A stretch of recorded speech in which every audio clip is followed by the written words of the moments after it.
আসসালামু আলাইকুম সবাইকে। আপনাদের সবাইকে জেনেসিস আউটলেয়ারের পক্ষ থেকে স্বাগতম। আজকে আমরা কথা বলবো একটা আমাদের যারা ট্রেনিং এ আছি বা ক্লিনিক্যাল প্র্যাকটিসে আছি, আমরা রেগুলার একটা যে রোগীগুলা আমরা প্রতিদিন দেখি, তাই না?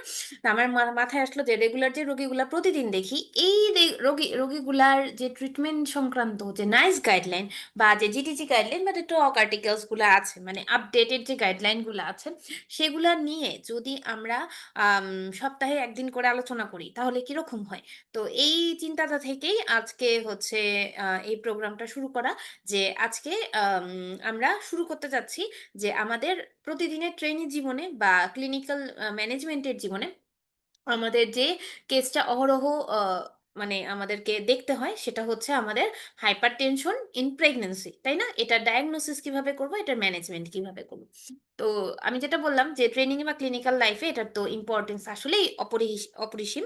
কিন্তু আমরা তো দিতে চাচ্ছি। আম আপনারা সবাই আমাকে চিনেন মোটামুটি। আমি এফসিপিএস ডক্টর মৌমিতা পাল। আমি এফসিপিএস পার্ট 2 ট্রেনিং এ আছি সলিমুল্লাহ মেডিকেল কলেজ এবং মিটফোর্ড হসপিটালে। আম আমি ২০২২ এর জুলাই সেশনে এফসিপিএস পার্ট 1 পরীক্ষায় পাস করেছি। এর পরের বছরের জুলাই সেশনে এমআরসিওজি পার্ট 1 এবং এর পরের বছরের জুলাই সেশনে মিড টার্ম পরীক্ষায় পাস করেছি। আপনাদের সাথে এখন অ্যাডভাইসর হিসেবে যুক্ত আছি এবং মেন্টর হিসেবে যুক্ত আছি জেনেসিস আউটলেয়ারের সাথে এমআরসিওজি পার্ট মানে। তো আপনাদের এমআরসিওজি পার্ট মানে আমাদের এই অংশটুকু কি কোনখানে ইম্পর্টেন্ট, এই যে হাইপারটেনশন ইন প্রেগন্যান্সি, এখানে অনেকেই যুক্ত হয়ে গেছেন এবং ফেসবুকে হয়তো লাইভেও অনেকে আছেন। তো তাদের কোশ্চেন থাকবে, আর তাদেরকে আমি সবসময় বলি যে যখন কোনো একটা ট্রিটমেন্ট পাওয়া যায়, আমি যখন মিড টার্মের ক্লাস নিতে যাই তখন আমি একটা কথা বলি যে ট্রিটমেন্ট সবাই বলবে, ট্রিটমেন্ট সবাই দেয়, বাট আপনি কি গাইডলাইনস অনুসারে বলতেছেন নাকি? ঠিক আছে? এইটা দেখাটা অনেক বেশি জরুরি। কোন গাইডলাইন অনুসারে বলবেন? এই যে এই গাইডলাইন অনুসারে। আর পরীক্ষার জন্য কেন ইম্পোর্টেন্ট? এমআরসিওজি পার্ট 1 পরীক্ষার জন্য আপনার হাইপারটেনশন ইন প্রেগন্যান্সিটা কিছু অংশ অনেক বেশি ইম্পোর্টেন্ট। আমি মূলত আপনারা মানে ২ টাই পড়াবো, যে আপনার ক্লিনিক্যাল ইনফরমেশন যেটুক দরকার এটাও আমি পড়াবো। আবার আপনার পরীক্ষার জন্য যে টপিকস টুকু দরকার সেটাও আমি হাইলাইট করে দেওয়ার চেষ্টা করব। মেইনলি ক্লিনিক্যাল পার্টের জন্য আপনাদের যে অংশগুলা দরকার ওগুলাই হচ্ছে পরীক্ষায় বারবার করে আসে। সো আম এটা নিয়ে টেনশন করার কোনো দরকার নেই। তো যারা পড়তে চান, আপনারা যদি বলেন যে অনেকে জিজ্ঞেস করেন, "আপু গাইডলাইন গুলা কিভাবে করে পড়ব?" আমি কয়েকদিন আগে আমাদের হসপিটালেও এটা নিয়ে একটা সেশন নিলাম। তো একটা কিছু আমার জুনিয়র কলিগরা আছে, তারা জিজ্ঞেস করতেছিলেন যে, "আপু এত বড় গাইডলাইন কিভাবে করে পড়বো?" হ্যাঁ? আম আপনাদের যদি ট্যাব থাকে সবচেয়ে বেশি ভালো। আপনারা ট্যাবের মধ্যে নিয়ে আমি যে অংশগুলা দেখায় দিচ্ছি, এই অংশগুলা দাগায় পড়তে পারেন। বা কেউ যদি সফট কপিতে পড়ে অভ্যস্ত না হন বা কমফোর্টেবল ফিল না করেন, যেমন আমি। কিন্তু আসলে সফট কপিটা পড়াটা ভালো। কারণ কত প্রিন্ট করবেন। তো প্রিন্ট করে আপনারা ওখান থেকে দাগিয়েও পড়তে পারেন।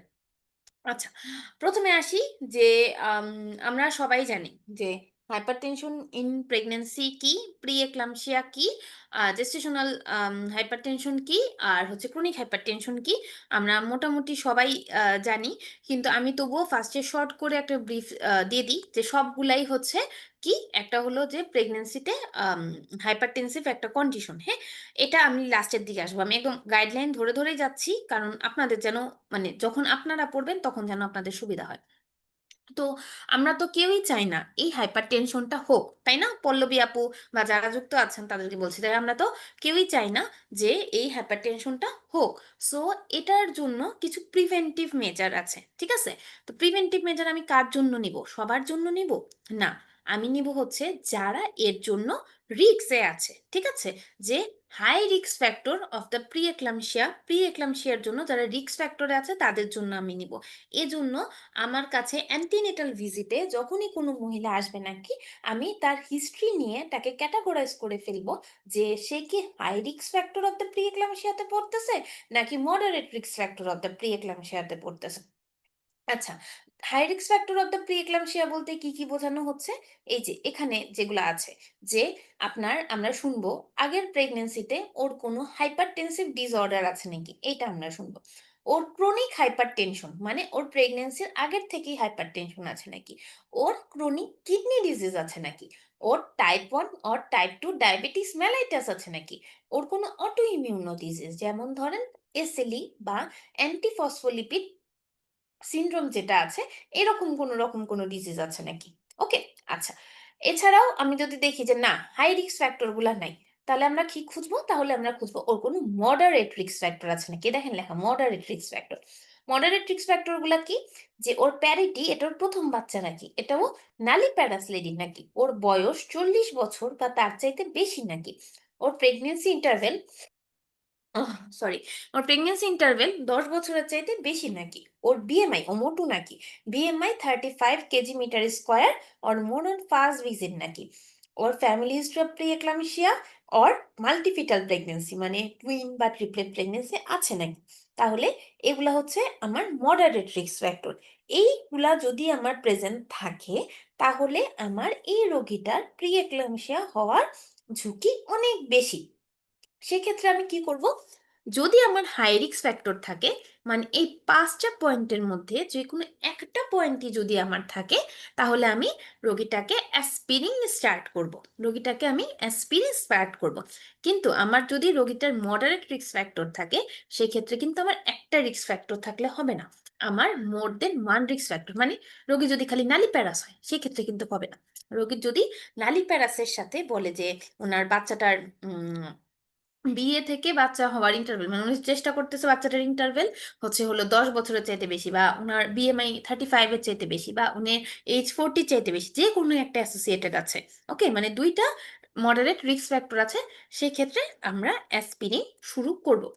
আপু, অ্যাসপিরিন তো আমরা জানি অনেকগুলা ডোজ আছে।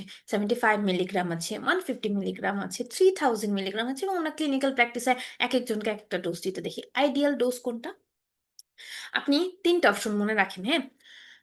যদি থাকে 75 to 150 milligram, it's the best. হ্যাঁ? এইটা যদি থাকে তাহলে এইটাই দাগাবেন। যদি থাকে 75 মিলিগ্রাম, 150 মিলিগ্রাম ২ টাই আছে, তাহলে আপনি 75 মিলিগ্রাম দাগাবেন। আর যদি দেখেন যে আপনার বিএমআই যেটা আছে, এটা হচ্ছে আরেকটা জিটিজি, মানে জিটিজি ওবেসিটি গাইডলাইন একটা আছে, ওবেসিটি ইন প্রেগন্যান্সি। ওইটার মধ্যে লেখা আছে যে আপনার যদি বিএমআই মোর দেন 30 থাকে, সেক্ষেত্রে আপনার সরাসরি আপনি আর ৭৫ দিতে পারবেন না। আপনাকে ১৫০ মিলিগ্রাম অ্যাসপিরিন দিতে হবে। ওকে? আচ্ছা। এখন এটা নিয়েও একটা আমাদের মধ্যে কনফিউশন দেখা যায় ক্লিনিক্যাল প্র্যাকটিসে। সরি। আমরা কখন থেকে কখন পর্যন্ত অ্যাসপিরিনটাকে চালাবো, হ্যাঁ? এটা হচ্ছে অ্যাকর্ডিং টু নাইস গাইডলাইন। এটা অনুসারে আপনাদের উত্তর দিতে হবে 12 উইকস থেকে until the birth of the baby. যতক্ষণ না পর্যন্ত বেবিটার ডেলিভারি হচ্ছে, ততক্ষণ আমরা এটাকে চালায় দিব। এটা আপনাদের আসা একটা কোয়েশ্চেন। এক আসে অ্যাসপিরিন কত ডোজ? এক আসে আপনাদের অ্যাসপিরিন কত থেকে কত উইকস পর্যন্ত দিবেন? অথবা আপনাদেরকে এরকম একটা হিস্ট্রি দিয়ে দেয়। হ্যাঁ, অনেক সময় দেখা যায় একটা হাই রিস্ক ফ্যাক্টর দিয়ে দেয়। তখন আপনাকে মানে সরাসরি তার বলে না যে আপনি অ্যাসপিরিন দিবেন নাকি। আপনাকে বলে দেয় যে a primary gravid patient comes to you, she has a history of chronic kidney disease, now he has মানে অ্যান্টিনেটাল ভিজিট আপনার কাছে আসছে। আপনি কি করবেন? অনেকগুলো অপশন দিয়ে দেয়। যে আপনি তাকে হচ্ছে অ্যাসপিরিন দিবেন। আপনি তাকে ৭৫ মিলিগ্রাম অ্যাসপিরিন দিবেন। আপনি তাকে ১৫০ মিলিগ্রাম অ্যাসপিরিন দিবেন। আপনি তাকে হেপারিন দিবেন। আপনি তার ডায়েট রেস্ট্রিকশন করবেন, এরকম অনেক কিছু দেয়। তো এটার মধ্যে থেকে সিঙ্গেল বেস যেটা আছে ওইটা আপনাকে কোশ্চেন খুঁজে বার করতে হবে। আমার মনে হয় আমি সবার কাছে ব্যাপারটা ক্লিয়ার করতে পেরেছি।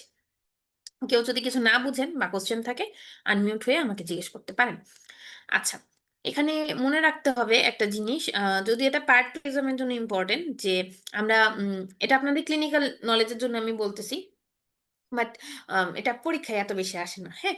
আমরা মানে আমরা বাংলাদেশে একটা জিনিস প্রচলিত আছে, আপনারা হয়তো ক্লিনিক্যাল প্র্যাকটিস যখন করেন তখন দেখেন যে আম আম ক্যালসিয়ামের সাথে ম্যাগনেসিয়ামও দেওয়া হয়। হ্যাঁ? এবং বলা হয়ে থাকে যে এটা খাও মহিলাগুলাকে, যে এটা খেলে তোমার প্রি-এক্লাম্পসিয়ার ঝুঁকি কমবে। দেখেন এখানে লেখা আছে magnesium supplementation solely do not recommend the following supplements solely with the aim of preventing the hypertensive disorder in pregnancy. আপনি দিতে পারেন, বাট এগুলা একা আপনার hypertensive disorder of the pregnancy K prevent করবে না। ঠিক আছে? এটার সঙ্গে ওকে বলতে হবে লাইফস্টাইল মডিফিকেশন করতে, হাঁটতে, ওজন কমাতে, সবকিছু করলে তখন। এটা একা কোনো রকম কোনো কাজ করে না magnesium. Okay? Same goes for salt restriction. ওই মহিলাকে লবণ ছাড়া খাওয়ায় আল্টিমেটলি কোনো রকম কোনো লাভ নাই। উনাকে বলতে হবে যে একটা নরমাল প্রেগন্যান্সিতে যেমন করে রেস্ট, এক্সারসাইজ, ওয়ার্ক করে পুরা কাজটাই অমন করে করতে হবে। তাহলে উনার মানে প্রেগন্যান্সিতে এটা হেল্প হবে। আচ্ছা, আমরা জানি যে প্রি-এক্লাম্পসিয়ার ক্ষেত্রে প্রি-এক্লাম্পসিয়ার হাইপারটেনসিভ ডিসঅর্ডার অফ প্রেগন্যান্সিতে আরেকটা টাইপ হচ্ছে প্রি-এক্লাম্পসিয়া। সেখানে ডায়াগনোসিস করার অন্যতম একটা গুরুত্বপূর্ণ ফ্যাক্টর হচ্ছে প্রোটিনিউরিয়া, রাইট? আচ্ছা, প্রোটিনিউরিয়াটা আমরা কিভাবে করে ডায়াগনোসিস করব? প্রোটিনিউরিয়া ১ম এ আপনার কাছে যখন রোগী চেম্বারে আসবে বা ক্লিনিকে আসবে, ১ম এই আপনি ইউরিন ডিপস্টিক টেস্ট করবেন। সেটা যদি 1+ অর মোর থাকে তখন আপনি রোগীটাকে আম ২ টা জিনিস করতে দিতে পারেন। একটা হচ্ছে প্রোটিন ক্রিয়েটিনিন রেশিও, আরেকটা হচ্ছে অ্যালবুমিন ক্রিয়েটিনিন রেশিও। এটা একটা পরীক্ষার কোয়েশ্চেন যে প্রোটিন ক্রিয়েটিনিন রেশিও কতর বেশি হলে বলবেন মানে এটা প্রি-এক্লাম্পসিয়া, বা অ্যালবুমিন ক্রিয়েটিনিন রেশিও কত হলে বলবেন এটা প্রি-এক্লাম্পসিয়া। যদি আপনি দেখেন প্রোটিন ক্রিয়েটিনিন রেশিওটা যেটা আছে সেটা 30 মিলিগ্রাম পার মিলিমোল। আম ভালো করে মানে সাইডের অপশন মনে রাখবেন। না হলে মনে থাকে না, হ্যাঁ? সেটা হচ্ছে 30 মিলিগ্রাম পার মিলিমোল যদি থাকে protein creatinine ratio, it's a মানে রিস্ক ফ্যাক্টর ফর প্রি-এক্লাম্পসিয়া, এই যে এটা। আচ্ছা, আর যদি অ্যালবুমিন ক্রিয়েটিনিন রেশিও বলতে চান তাহলে এটা হচ্ছে 8 মিলিগ্রাম পার মিলিমোল। হ্যাঁ? 8 মিলিগ্রাম পার মিলিমোল। এটা হচ্ছে 30 মিলিগ্রাম আর এটা হচ্ছে 8 মিলিগ্রাম। ওকে। দেন আসেন হচ্ছে যে আম ক্রনিক হাইপারটেনশন ইন প্রেগন্যান্সি এগুলো আপনাদের এত বেশি দরকার নাই পরীক্ষার জন্য। আপনাদের পরীক্ষার জন্য আরেকটা যেটা অনেক বেশি দরকার, টাইমিং অফ দ্য বার্থ যেটা আছে সেটা পার্ট 1 পরীক্ষার জন্য ইম্পোর্টেন্ট না। টাইমিং অফ দ্য বার্থ হচ্ছে আমাদের পার্ট 2 পরীক্ষার জন্য ইম্পোর্টেন্ট। আচ্ছা, এখন আসেন হচ্ছে আম আমার আম যেটা একদম পরীক্ষার জন্য ইম্পোর্টেন্ট টপিকস। এই যে আমি এখন ২ টা বক্স বলব। আপনারা যদি পাস এমআরসিওজি বই যেটা আছে সবাই নিশ্চয়ই সলভ করেন যারা এমআরসিওজি পার্ট 1 পরীক্ষার জন্য প্রিপারেশন নিচ্ছেন। পাস এমআরসিওজি বইয়ের যদি সলভ করেন তাহলে দেখবেন যে দুনিয়ার সব কোয়েশ্চেন এই ২ টা বক্স থেকেই আসছে। ওকে? তো এই ২ টা বক্স আমাকে ভালো করে পড়তে হবে। ফার্স্ট এ আসেন আমি জেস্টেশনাল হাইপারটেনশন নিয়ে কথা বলি। Not pre-eclampsia. আমরা যদি জেস্টেশনাল হাইপারটেনশন নিয়ে কথা বলি। আচ্ছা, জেস্টেশনাল হাইপারটেনশন কে ২ ভাগে ভাগ করা যায়। একটা হলো নরমাল হাইপারটেনশন, আরেকটা হলো সিভিয়ার হাইপারটেনশন। নরমাল হাইপারটেনশন কি মাইল্ড বা মডারেট হাইপারটেনশনকে ওরা জাস্ট খালি হাইপারটেনশন বলতেছে। আর যেটা সিভিয়ার হাইপারটেনশন সেটাকে ওরা সিভিয়ার হাইপারটেনশন বলতেছে। তো শুরু করি আমরা। ফার্স্ট এ আসেন হচ্ছে যে যেটা সিভিয়ার হাইপারটেনশন না, মাইল্ড বা মডারেট হাইপারটেনশন। তো ওইটা অ্যাডমিশন ইন দ্য হসপিটাল কাকে অ্যাডমিট করবেন? যেটা মাইল্ড বা মডারেট সেটাকে তো অ্যাডমিট করার দরকার নাই। বাট সিভিয়ার হাইপারটেনশন যেটা আছে তাকে আমাদের অ্যাডমিট করার দরকার আছে। ওকে? আচ্ছা। দেন আসেন যে আপনি কাকে অ্যান্টি হাইপারটেনসিভ ট্রিটমেন্ট মানে ওরাল অ্যান্টি হাইপারটেনসিভ ট্রিটমেন্ট আপনি কাকে অ্যাডভাইস করবেন? আপনি ২ জনকে অ্যাডভাইস করবেন। এটা হচ্ছে ওকেও অ্যাডভাইস করবেন, মানে mild to moderate K advice করবেন, সিভিয়ার কেও অ্যাডভাইস করবেন। আচ্ছা, ২ জনের ক্ষেত্রেই আপনার টার্গেট বিপি কত? তো বিপি কমাবেন। মানে আচ্ছা, মাইল্ড টু মডারেট হাইপারটেনশন মানে কি? এটা তো আমি বলি নাই। সেটা হচ্ছে যে 140/90 মিলিমিটারের চাইতে যদি বেশি হয় বিপি, যেকোনো একটা যদি বেশি হয় এবং লেস আচ্ছা, অথবা লেস যদি ওয়ান মোর দ্যান 140/90 মানে 140/90 চাইতে বেশি কিন্তু লেস দ্যান 160/110 এর নিচে যদি হয় তখন আমরা এটাকে বলি জেস্টেশনাল হাইপারটেনশন। আর যদি মোর দ্যান 160/110 এর উপরে চলে যায় তাহলে আমরা এটাকে বলব সিভিয়ার হাইপারটেনশন। তাহলে আমরা বুঝে গেলাম কোনটা কি। তাহলে আপু আমরা তো বিপি কমায় নিয়ে আসতেছি। ২ জনকেই আমরা হচ্ছে ২ জনকেই আমরা হচ্ছে আম আ অ্যান্টি হাইপারটেনসিভ দিচ্ছি। এখন কত পর্যন্ত? আমার টার্গেট বিপি কত? আমার টার্গেট বিপি হচ্ছে 135 টু 85, 135 টু 85। ওকে। এখন আসেন হচ্ছে ব্লাড প্রেশার আপনি কয়বার করে মেজার করতে বলবেন? ধরেন যে একটা মাইল্ড টু মডারেট হাইপারটেনশন যে যার বিপি বললাম 140/90 র চাইতে বেশি কিন্তু 160 110 এর চাইতে কম। তাকে আপনি সে তো বাসায় সে তো যাওয়ার সময় বলবে যখন আপনার ক্লিনিক থেকে যাবে যে, "আপা কয়বার করে সপ্তাহে বিপি মাপুম?" তাহলে আপনি বলবেন যে, "সপ্তাহে ১ থেকে ২ বার। once থেকে twice weekly" হ্যাঁ? once থেকে twice weekly করে উনি হলো বিপি মাপবেন। আর হচ্ছে যার বিপি বেশি 160/110 এর চাইতে বেশি, তার আমরা যেটা ওয়ার্ডে করি যে প্রতি ১৫ থেকে ৩০ মিনিট পর মাপতে হবে যতক্ষণ না পর্যন্ত বিপিটা 160/110 এর নিচে আসে। ওকে।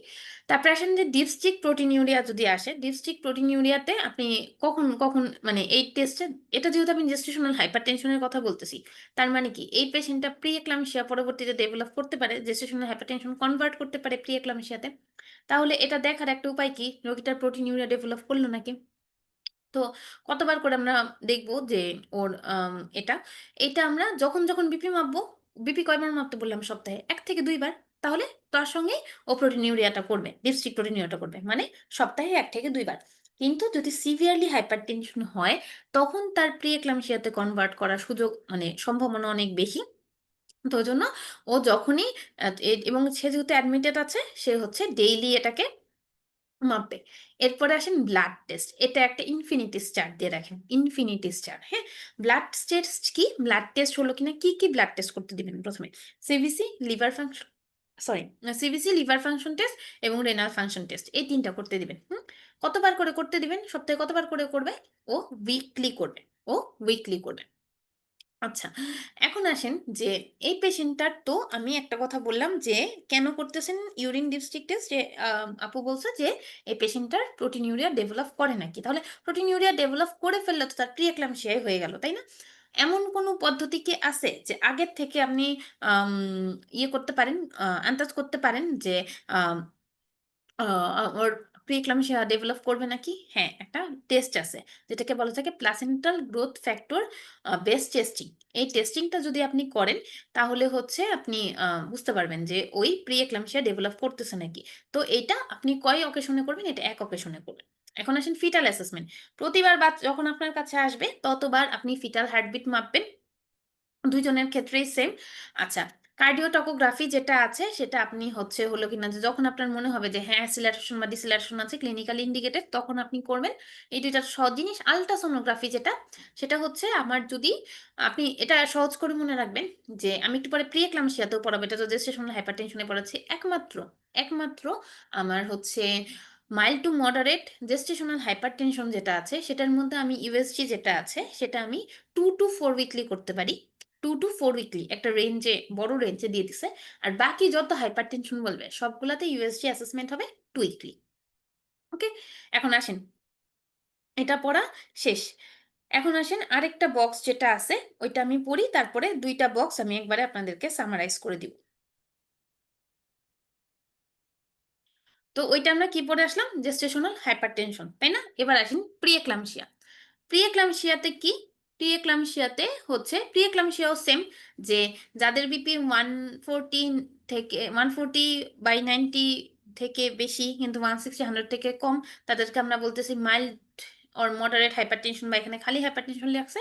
আর যারা হচ্ছে মোর দ্যান 160/110 তাদেরকে আমরা বলতেছি সিভিয়ার হাইপারটেনশন। এখন আসেন কাদের আপনি অ্যাডমিট করবেন? ওখানে তো কাকে অ্যাডমিট করছিলাম? Mild to moderate K admit করি নাই। সিভিয়ার কে অ্যাডমিট করছিলাম, রাইট? আপনারা যখন নোট করবেন, আপনারা ৪ টাকে একবারে পাশাপাশি লিখবেন। এখানে তো ২ টা করে বক্স লেখা। এখানে কাকে অ্যাডমিট করবেন? এখানে ২ জনকে অ্যাডমিট করবেন। প্রি-এক্লাম্পসিয়া মানেই admit. Gestational gestational hypertension question আসে এইটাই এবং আমরা ভুল করি। আপনারা দেখবেন পাস এমআরসি নদীতে এই কোয়েশ্চেন দিয়ে ভর্তি। হ্যাঁ? তো আমরা এই কোয়েশ্চেন গুলা যেন ভুল না করি যে হুম, হুম। জি, গেস্টেশনাল হাইপারটেনশন যদি আসে তখন আমার দেখতে হবে এটা কি সিভিয়ার নাকি সিভিয়ার না। কিন্তু আমার যদি প্রি-এক্লাম্পসিয়া হয় আমার দেখার দরকার নেই এটা সিভিয়ার নাকি সিভিয়ার না। এটা ২ ক্ষেত্রেই আমি ১ম এ দিব কি অ্যাডমিট ইন দ্যা হসপিটাল। আচ্ছা, সেকেন্ড অ্যান্টি হাইপারটেনসিভ ট্রিটমেন্ট আমরা সবাইকেই অ্যান্টি হাইপারটেনসিভ ট্রিটমেন্ট দিতেছি। যদি বিপি 140/90 এর চাইতে বেশি থাকে, এটা হোক গেস্টেশনাল হাইপারটেনশন, হোক এটা প্রি-এক্লাম্পসিয়া, আমরা সবাইকেই ফার্মাকোলজিক্যাল ট্রিটমেন্ট দিতেছি। টার্গেট ব্লাড প্রেশার এখানে সেম 135/85 ওখানেও যা ছিল, এখানেও তা। আচ্ছা, এখানে ব্লাড প্রেশার মেজারমেন্টের শিডিউলটা একটু অন্যরকম। আচ্ছা, ওখানে গেস্টেশনাল হাইপারটেনশন ছিল ওইটা একটু কম কমপ্লিকেটেড কন্ডিশন। ওখানে আমি কি বলছিলাম? যে সপ্তাহে ১ বার থেকে ২ বার মাপলেই হবে। রাইট? আচ্ছা। আর এখানে আমি কি বলতেছি? এখানে প্রতি ৪৮ ঘন্টা পর, মানে ২ দিন পর বা আমি যদি বলতে চাই সপ্তাহে ৩ বার করে মাপা লাগবে। তাই না? আর হচ্ছে এখানে হচ্ছে ১ম ১৫ থেকে ৩০ মিনিট যতক্ষণ না পর্যন্ত 160/110 পর্যন্ত আসে। তারপরে যতক্ষণ পর্যন্ত পেশেন্টটা ইনপেশেন্ট এ থাকবে, দিনে ৪ বার করে বিপি মাপা লাগবে। ওকে? আচ্ছা। ডিপস্টিক ইউরিন টেস্ট যার প্রি-এক্লাম্পসিয়া হয়ে গেছে, তার তো ডিপস্টিক ইউরিন টেস্ট করে আমার লাভ নাই। যার জেস্টেশনাল হাইপারটেনশন ছিল ওকে আমরা করতেছিলাম যে আমার প্রি-এক্লাম্পসিয়া ডেভেলপ করল নাকি প্রত্যেক কি ব্লাড প্রেশার মেজার করার দিনগুলাতে, তাই না? ওয়ান্স অর টুয়াইস উইকলি করে করতেছিলাম। কিন্তু ওর তো অলরেডি প্রি-এক্লাম্পসিয়া ডেভেলপ করে গেছে। ওর তো ডিপস্টিক টেস্ট করে আমার কোনো লাভ নাই। তাই না? তাহলে ওইটা আমরা রিপিট করব যদি না আমার ক্লিনিক্যালি মানে ইন্ডিকেটেড হয়। ওকে। ব্লাড টেস্ট আমি বলছিলাম ওখানে ওইটা অনেক ইম্পোর্টেন্ট। তাই না? ব্লাড টেস্ট আমি কি বলছিলাম? যে আমার জেস্টেশনাল হাইপারটেনশন মানে আমি ব্লাড টেস্ট হচ্ছে উইকলি করে করব। আর এখানে প্রি-এক্লাম্পসিয়া মানে আমি দেখব যে প্রি-এক্লাম্পসিয়া মানে যদি আমার মাইল্ড টু মডারেট প্রি-এক্লাম্পসিয়া থাকে, মানে আপনাদের কোনো মাইল্ড টু মডারেট লেখা থাকবে না। আপনাদের রেঞ্জ দেয়া থাকবে। সেখান থেকে আপনি বার করবেন যে এটা মাইল্ড টু মডারেট নাকি। যদি আপনি দেখেন যে মাইল্ড টু মডারেট প্রি-এক্লাম্পসিয়া, তাহলে এটা আপনি সপ্তাহে ২ বার করতে দিবেন। আর যদি আপনার সিভিয়ার প্রি-এক্লাম্পসিয়া থাকে তাহলে আপনি সপ্তাহে ৩ বার করতে দিবেন। ওকে? আচ্ছা। আর ওখানে সেম, আমি এই কথাটা আল্ট্রাসোনোগ্রাফিতে বলেই ফেলছি যে আপনাদের কিসে? যে আপনারা হচ্ছে আম ইয়েতে কি বলে? জেস্টেশনাল হাইপারটেনশন যেটা মাইল্ড টু মডারেট, ওইটার মধ্যেই একমাত্র আপনার আল্ট্রাসোনোগ্রাফির একটা রেঞ্জ আছে 2 to 4 উইকলি। আর বাকি সবকিছু দেখেন 2 উইকলি, 2 উইকলি। আল্ট্রাসোনোগ্রাফি মানেই হচ্ছে 2 উইকলি। তাহলে সহজ, সহজ কোয়েশ্চেন গুলো আমি বলি। অ্যাডমিট করব কাকে, কাকে হসপিটালে? জেস্টেশনাল হাইপারটেনশন যদি সিভিয়ার হয়, যদি প্রি-এক্লাম্পসিয়া হয়, প্রি-এক্লাম্পসিয়া মাইল্ড, মডারেট, সিভিয়ার যা খুশি হোক না কেন, সব পেশেন্টকে আমার ভর্তি দিতে হবে। আচ্ছা, আমরা বিপি মাপবো কয়বার? বি আ স আমরা কাকে, কাকে অ্যান্টি হাইপারটেনসিভ দিব? আমাদের 140/90 যদি মোড থাকে, সেটা হোক জেস্টেশনাল হাইপারটেনশন, হোক প্রি-এক্লাম্পসিয়া, আমরা সবাইকে ভর্তি দিয়ে দিব। আমাদের ইউরিন ডিস্ট্রিক্ট টেস্ট আমরা কখন করব? আমরা ব্লাড টেস্ট কখন, কখন করব? আমরা আল্ট্রাসোনোগ্রাফি কখন, কখন করব? এই কয়টা কোয়েশ্চেন যদি আপনি পড়ে যান, আপনার আপনার কোন রকম কোনো ভয় নেই। ঠিক আছে? আপনি পার্ট 1 পরীক্ষা উতরে আসতে পারবেন। ঠিক আছে? আচ্ছা, এখন আসেন যে a drug of choice hypertensive disorder in pregnancy, antenatally যদি আপনি চিন্তা করেন, এই যে দেখেন offer labetalol 2 first line drug, এটা একটু নোট করে রাখেন যে first line drug in hypertensive disorder in pregnancy হচ্ছে ল্যাবেটালল। হুম? যখন ল্যাবেটালল সুইটেবল না, আমার সেকেন্ড লাইন ড্রাগ কি? নিফেডিপিন। আচ্ছা, যদি ল্যাবেটালল, নিফেডিপিন কোনটাই সুইটেবল না থাকে তাহলে হচ্ছে মিথাইল মিথাইল ডোপা। ওকে? তাহলে ফার্স্ট লাইন ড্রাগ কি? ল্যাবেটালল, সেকেন্ড লাইন ড্রাগ কি? নিফেডিপিন, থার্ড লাইন ড্রাগ কি? Methyl dopa. এটা তো গেল যে কি আপনার নরমাল। এখন যে কোয়েশ্চেন গুলা ওরা যে শয়তানিগুলা করে, শয়তানিগুলা হচ্ছে আপনাকে দিয়ে দিবে যে একটা ব্রঙ্কিয়াল অ্যাজমার পেশেন্ট আপনার কাছে আসছে, তার এখন বিপি হাই-টাই এগুলা। সো আপনি তাকে এখন কি দিবেন? তা আপনার তো মাথায় থাকবে যে মিতা আপু বলছিল ফার্স্ট লাইন ড্রাগ হচ্ছে ল্যাবেটালল। বাট ল্যাবেটাললের কন্ট্রা ইন্ডিকেশন আমাদের মনে রাখতে হবে। সাধারণত ব্রঙ্কিয়াল অ্যাজমাতে দিয়ে কোয়েশ্চেন আসে বেশি। যে মনে রাখতে হবে যে ল্যাবেটালল হচ্ছে একটা বিটা ব্লকার এবং বিটা ব্লকার হচ্ছে সরি ব্রঙ্কিয়াল অ্যাজমাতে কন্ট্রা ইন্ডিকেটেড। এটা ব্রঙ্কো কনস্ট্রিকশন করে। সো এটা ব্রঙ্কিয়াল অ্যাজমাতে দেওয়া যাবে না। সেক্ষেত্রে আমরা কি করব? সেকেন্ড লাইন ড্রাগে চলে যাব। নিফেডিপিনে চলে যাব। ওকে? আচ্ছা।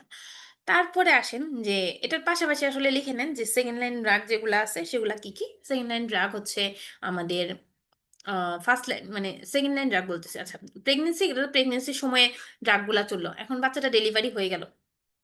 ১ম কথা, আপনি বাচ্চাটাকে ডেলিভারি কখন করাবেন? এখানে না একসাথে করে টাইমটা লেখা নাই যে কখন, কখন ডেলিভারি করাবেন। একেকটা একেক জায়গায় লেখা আছে। আমি আপনাদেরকে বলে দিচ্ছি, আপনারা এটা একটুখানি নোট ডাউন করে নিন। সেটা হচ্ছে, আচ্ছা, আরেকটা জিনিস একটু বলে দিই যে আপনারা যখন পাস এমআরসিওজি পেপারসটা সলভ করতে যাবেন, মানে পাস এমআরসিওজি পেপারস যখন সলভ করতে যাবেন, ওখানে মানে এই গাইডলাইনটা আপডেটেড হয়েছে ২০২২ এ। হ্যাঁ? তো অনেকগুলা আছে এর আগের থেকে পাস এমআরসিওজি বই, ওগুলা ফটোকপি করে, করে বেচতেছে। তো আগের বইগুলাতে লেখা মোর দ্যান 150, 100 থাকলে হচ্ছে অ্যান্টি হাইপারটেনসিভ স্টার্ট করতে। বা 150-90 থাকলে অ্যান্সার ওইটাতে আছে। এখন কিন্তু গাইডলাইন চেঞ্জ হয়েছে। এখন আমি বলেছি 140/90 র বেশি থাকলে। সো এটার অ্যান্সারটা সবাই চেঞ্জ করে নিবেন। আচ্ছা, যেটা বলছিলাম যে আপনি তো সবকিছু করে, করে আপনি ঠিক করলেন। এখন টাইমিং অফ দ্যা বার্থ কি? এটা পার্ট 1 পরীক্ষার জন্য না। এটা আপনার ক্লিনিক্যাল প্র্যাকটিসের জন্য। পার্ট 1 পরীক্ষায় কোনদিন টাইমিং অফ দ্যা বার্থ আসে না। আমি কিন্তু বলে দিচ্ছি কোনটা আসে, কোনটা আসে না।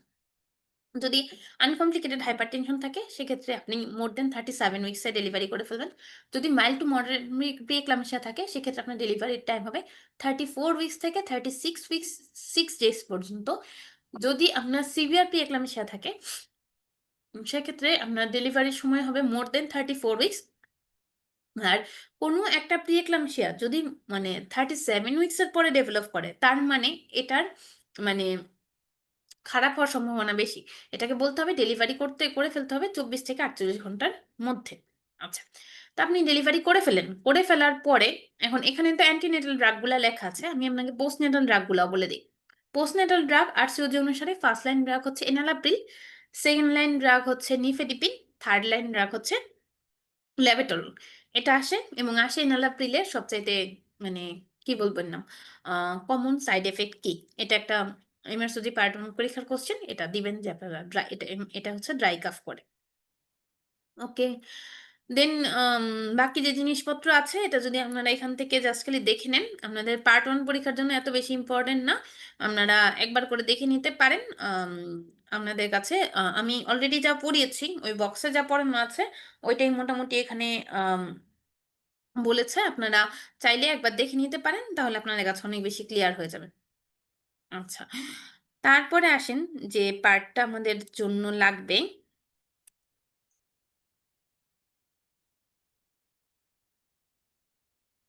আচ্ছা। লেভেল কেয়ার এই যে ক্রিটিক্যাল লেভেল কেয়ার মানে আপনাকে যেকোনো একটা কিছু দিয়ে দিবে যেমন বলে দিবে যে একটা প্রি-এক্লাম্পসিয়ার মহিলা আসছে, সে সিভিয়ার অলিগোরিয়া আসছে, সে কোয়াগুলেশন সাপোর্টে আছে, সে ইন্ট্রাভেনাস অ্যান্টিবায়োটিক ট্রিটমেন্টে পাচ্ছে। তো আপনি তাকে কোন লেভেল অফ কেয়ারে আপনি তাকে উম মানে ট্রিটমেন্ট দিবেন। ওকে, লেভেল 1 কেয়ারে দিবেন, লেভেল 2 কেয়ারে দিবেন না লেভেল 3 এটা একটা পরীক্ষায় আসা কোশ্চেন। মনে রাখবেন যদি কারো ভেন্টিলেশন লাগে, সহজ করে মনে রাখবেন। যদি কারো ভেন্টিলেশন লাগে তাহলে থ্রি কেয়ারে রাখবে। এত লাইন মনে রাখার দরকার নেই। মনে রাখবেন প্রি-এক্লাম্পসিয়ার পেশেন্ট, আপনি এটা প্রি-এক্লাম্পসিয়ায় পড়তেছেন। প্রি-এক্লাম্পসিয়ার পেশেন্ট ভেন্টিলেশন লাগতেছে, আপনার কি লাগবে? Level 3 care. আচ্ছা।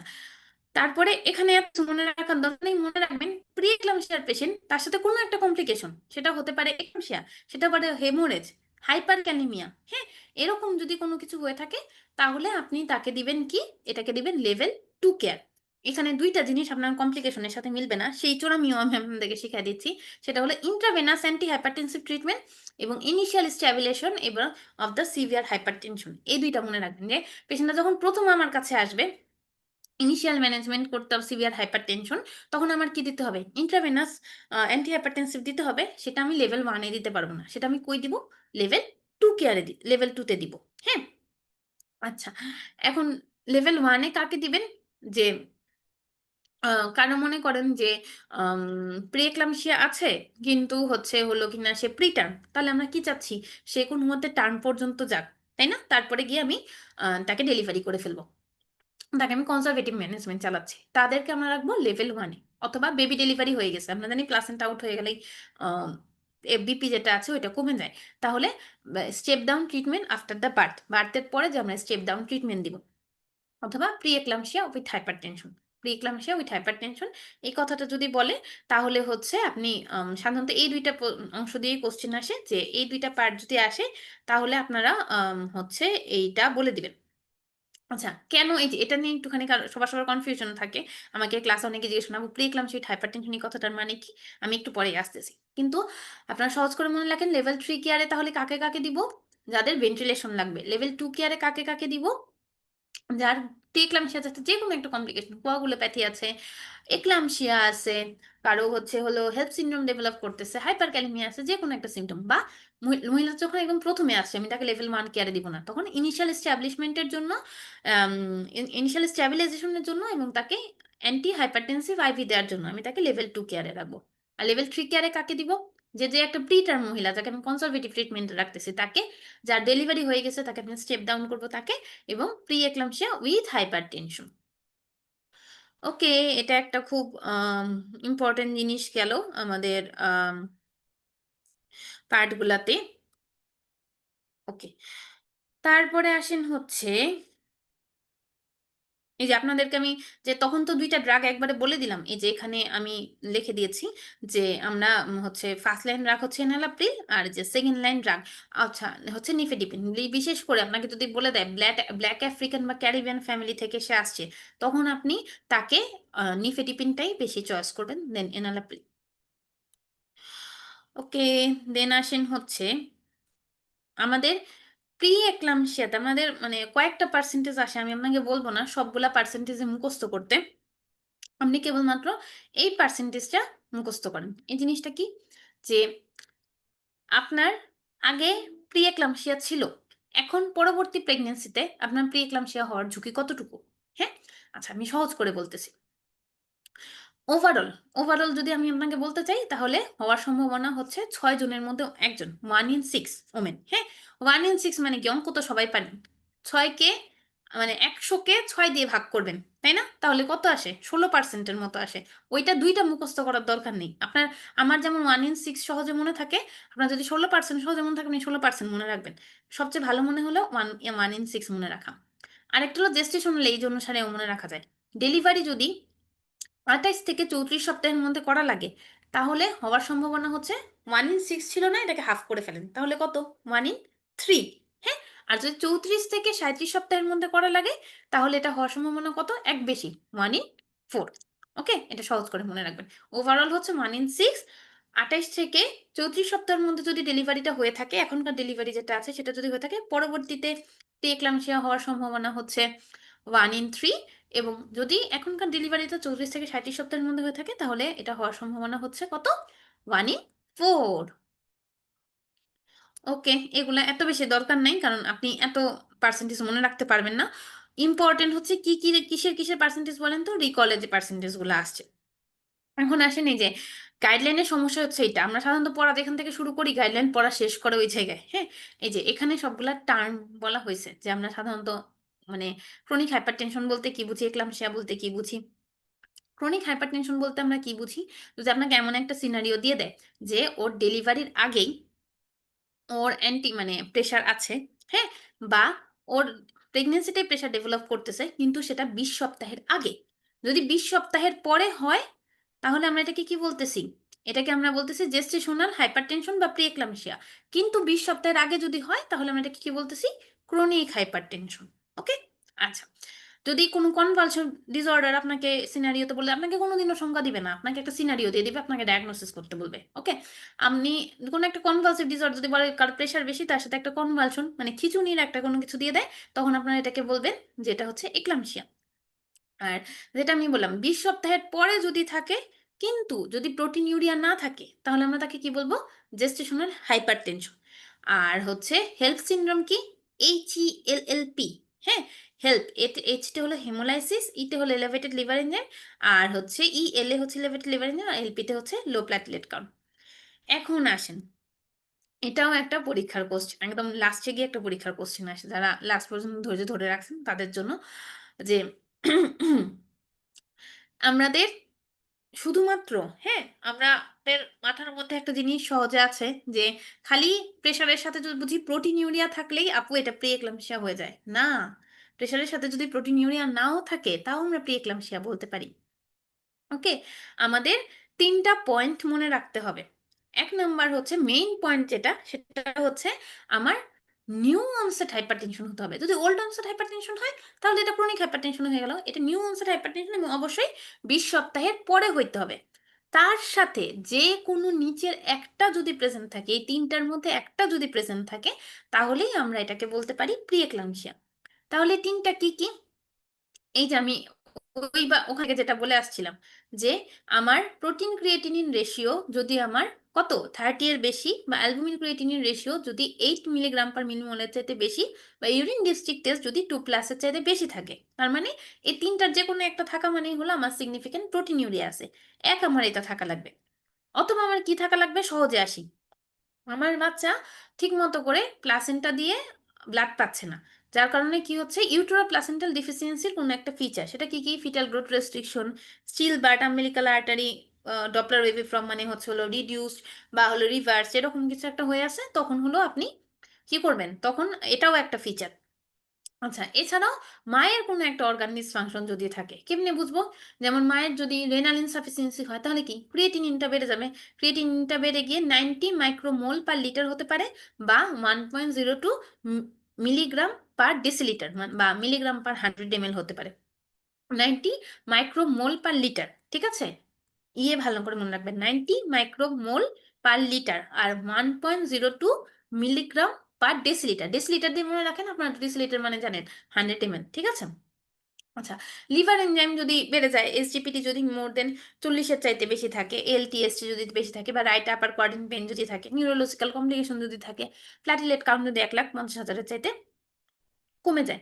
তাহলে এই বদ্ধমূল ধারণা থেকে আমাদের বের হতে হবে যে শুধুমাত্র যদি বলে যে প্রেশারের সাথে প্রোটিনিউরিয়া, তখনই আমরা বলবো প্রিএক্লাম্পসিয়া। আমরা আজকে থেকে বুঝে গেলাম প্রেশারের সাথে যদি প্রোটিনিউরিয়া থাকে তাও আমরা বলবো প্রিএক্লাম্পসিয়া।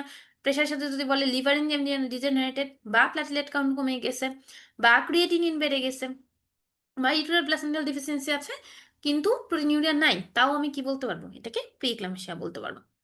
সিভিয়ার হাইপারটেনশন কি? সিভিয়ার হাইপারটেনশন হচ্ছে 160/110 এর বেশি যদি থাকে। হ্যাঁ, আচ্ছা, এই তো আপনাদের পরীক্ষার জন্য একটু অংশ যদি আপনারা পড়েন তাহলেই আপনাদের জন্য এনাফ। কারো কোনো কোশ্চেন থাকলে আমাকে বলতে পারেন, আপু এটা নিয়ে একটু কোশ্চেন আছে, এটা বুঝি নেই, এরকম কিছু। আর এই গাইডলাইনটা যদি কেউ চান, আমি এই গাইডলাইনটা আপনাদেরকে আপনাদের এমআরসিওজি অ্যাসপিরেন্ট যে টেলিগ্রাম গ্রুপটা আছে এটার মধ্যে দিয়ে দিব, আপনারা ওখান থেকে এটাকে নামিয়ে আপনারা পড়তে পারবেন। কারো কোনো রকম কোনো কোশ্চেন আছে যে আপু এটা বুঝিনি?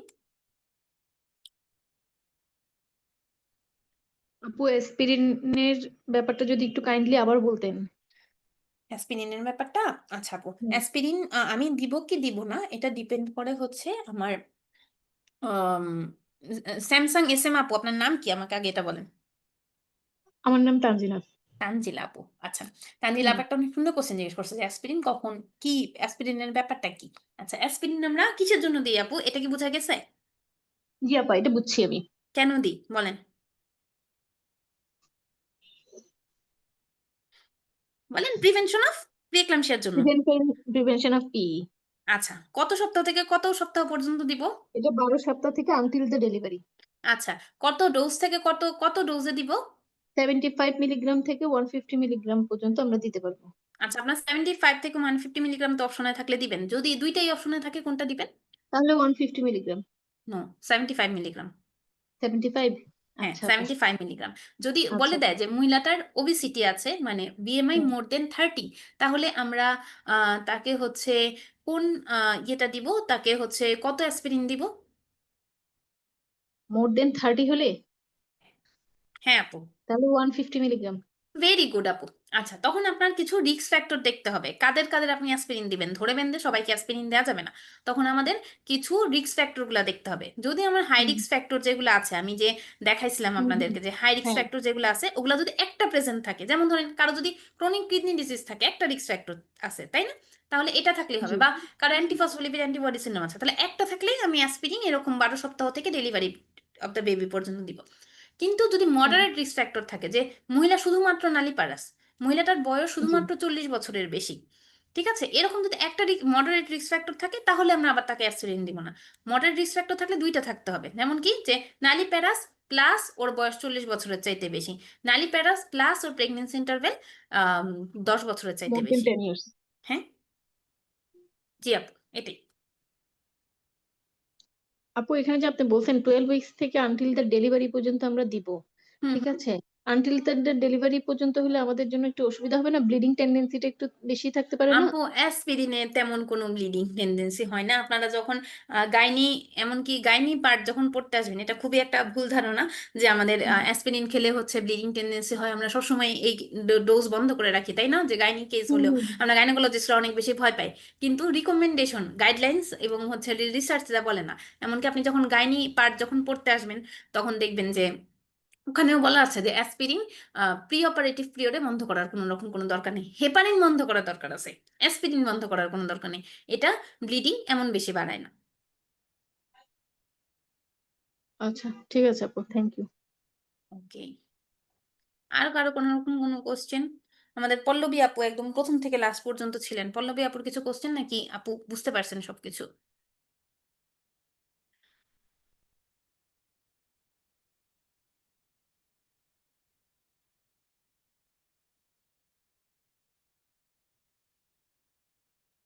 পল্লবী আপু কথা শোনা যায়?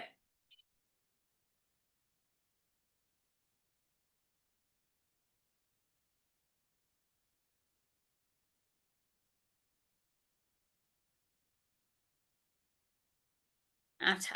পল্লবী আপু মেবি কথা মানে কথা বলতে চাচ্ছেন না বা কথা বলার মতো এখন একটা কন্ডিশনে নাই। এটার জন্য উনি পরে নিশ্চয়ই আমার সাথে কথা বলবেন, আমি আশা করছি। তো আজকে আমরা হাইপারটেনসিভ ডিসঅর্ডার ইন আ প্রেগন্যান্সিটা পড়লাম। আপনারা আমাকে জানাবেন যে কেমন লাগলো? আপনারা এরকম সেশন আরো চান নাকি? যদি চান তাহলে কন্টিনিউ করব আমরা এই ধরনের সেশন। সবার জন্য অনেক, অনেক শুভকামনা। সবাই ভালো থাকবেন, সুস্থ থাকবেন। আমার জন্য দোয়া করবেন। ধন্যবাদ সবাইকে।